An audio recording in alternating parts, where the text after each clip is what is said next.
Yaumal qiyamah, beri kabar gembira kepada orang yang berjalan di kegelapan malam. Dia jalan di kegelapan malam ke masjid. Kabar gembiranya dapat apa? Cahaya yang sempurna di hari kiamat.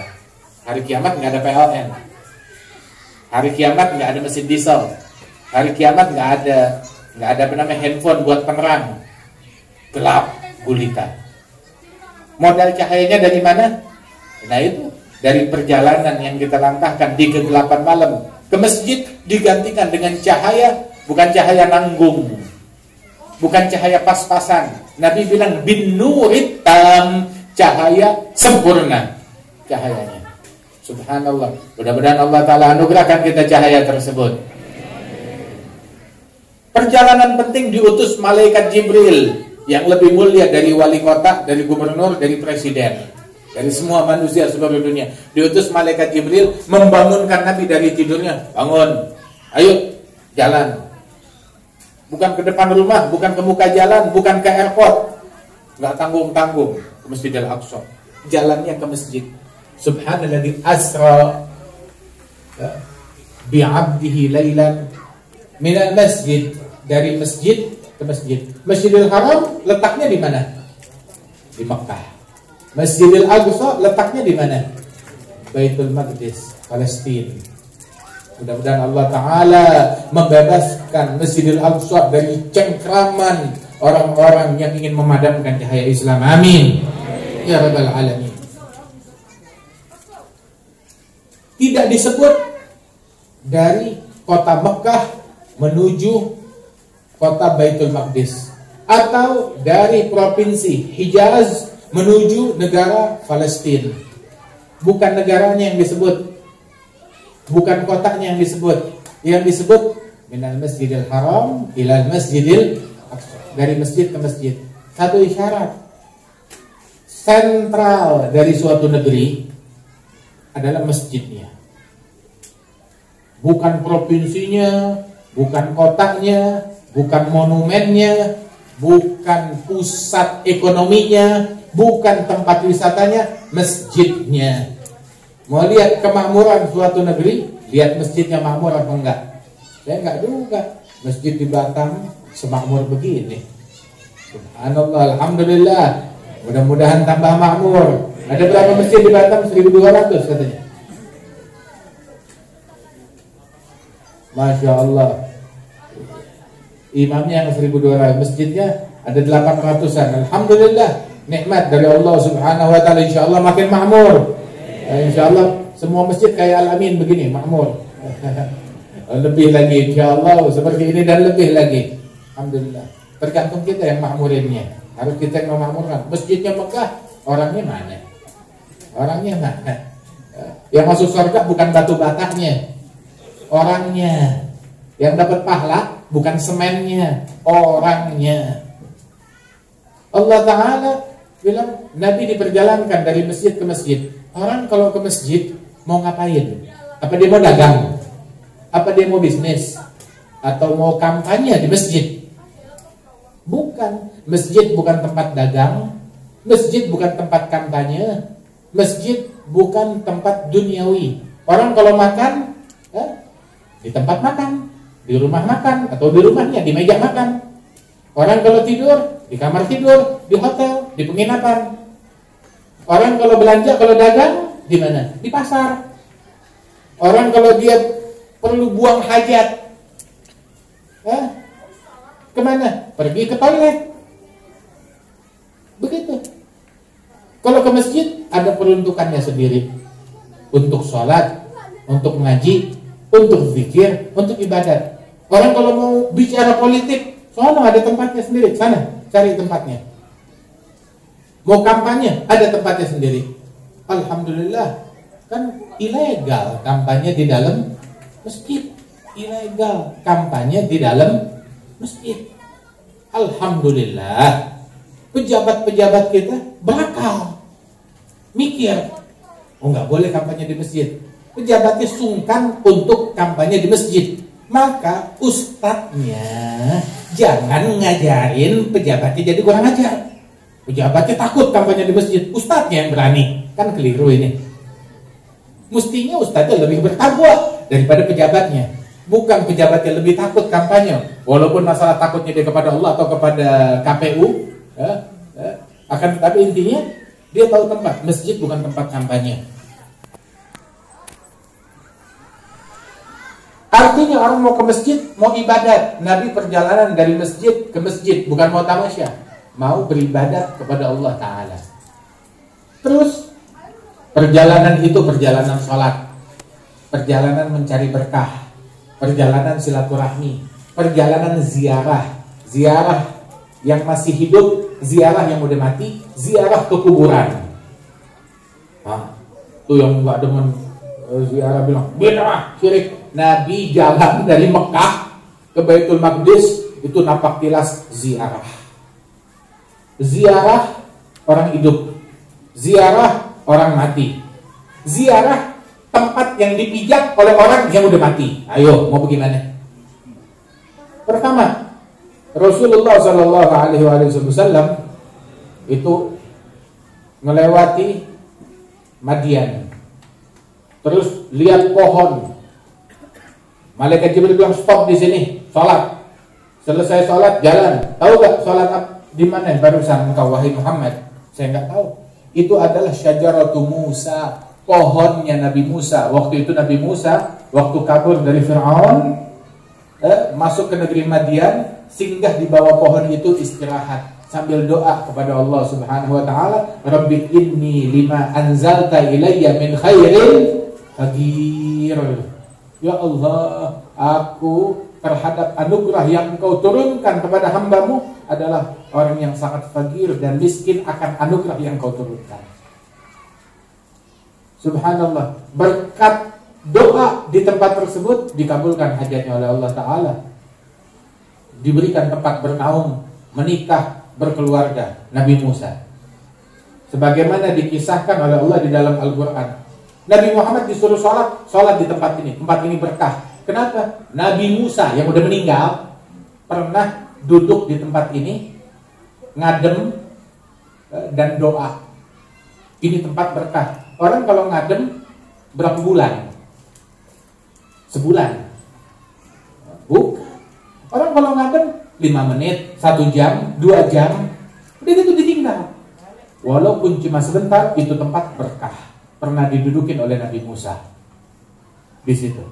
Nabi Muhammad disuruh sholat di sini, ngajarin umat untuk nyari berkah di tempat-tempat mulia, nyari berkah dan nambahin berkah.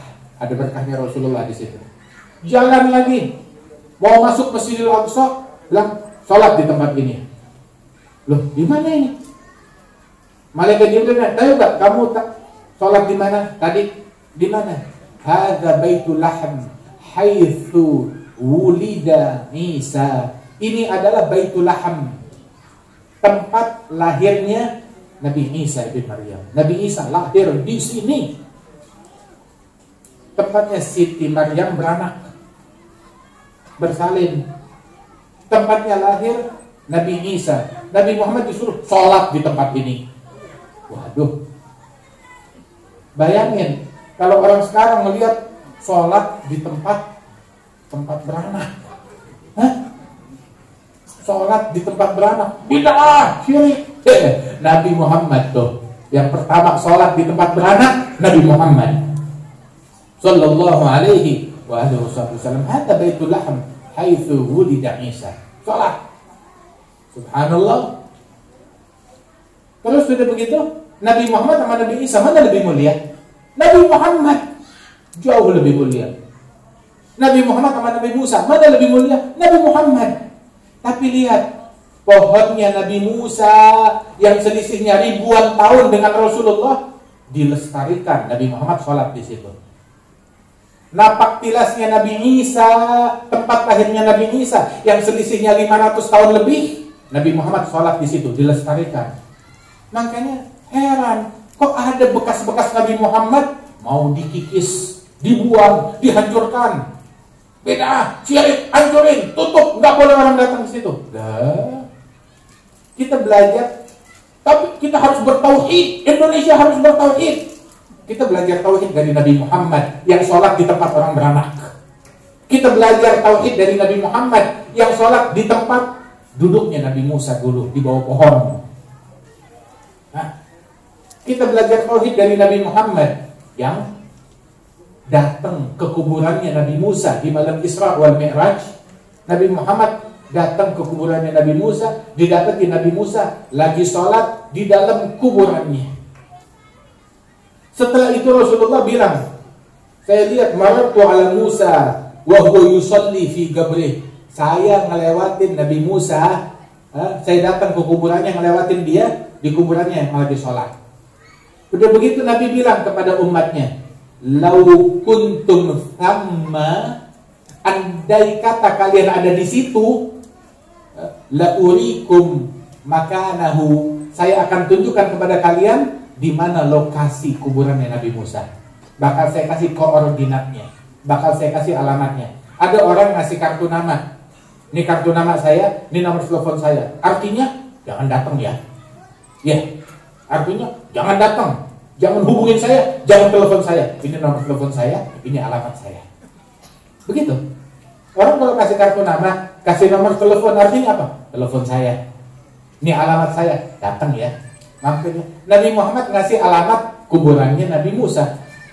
Nabi bilang, wahwa kuburannya Nabi Musa indal kathibil ahmar fi jambit tariq ramyat hajar minal ardil muqaddasah. Alamatnya lengkap, ada 3 sifat. Indal kathibil ahmar, ada tempat namanya al-kathib al-ahmar, yang tanahnya kemerahan. Kemudian jambit tariq, di tepi jalan menuju Baitul Maqdis. Jarak ramyat hajar, 1 batu, jaraknya 1 batu dari Baitul Maqdis. 3 alamat diberikan oleh Rasul. Dan sekarang kuburannya diketahui. Orang kalau kasih begitu tujuannya buat apa? Ziarahin. Begitu. Dikasih alamat oleh Rasulullah Shallallahu Alaihi Wasallam. Perjalanan tersebut perjalanan ziarah kubur. Ayo, mau bagaimana? Perjalanan berkahnya itu tuh pohon yang pernah Nabi Musa duduk.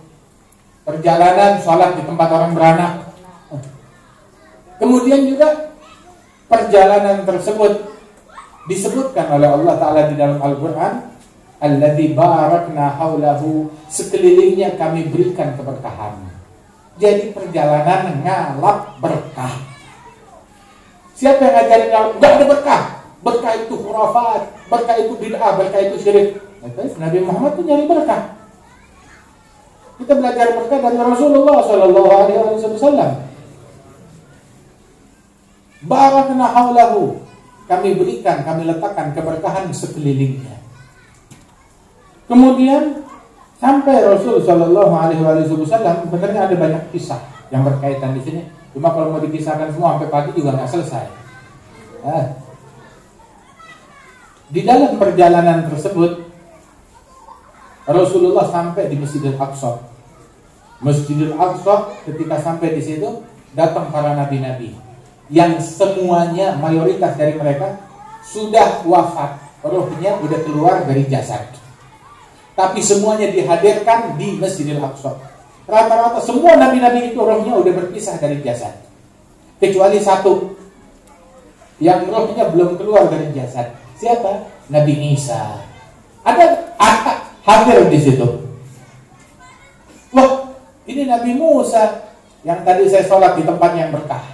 Wah, ini Nabi Isa yang saya tadi sholat di tempat berkah, tempat beranaknya dia.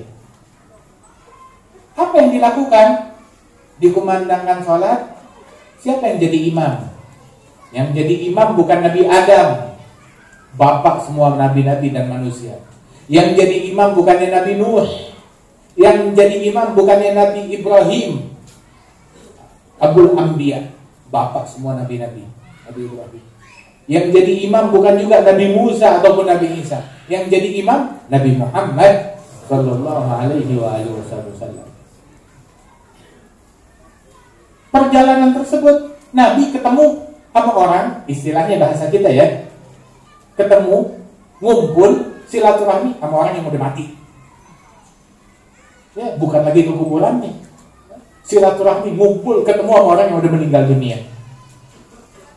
Subhanallah. Ketemu dengan Nabi Isa, ketemu dengan Nabi Musa, ketemu dengan para nabi-nabi yang lain. Dan Nabi ngimamin mereka sholat.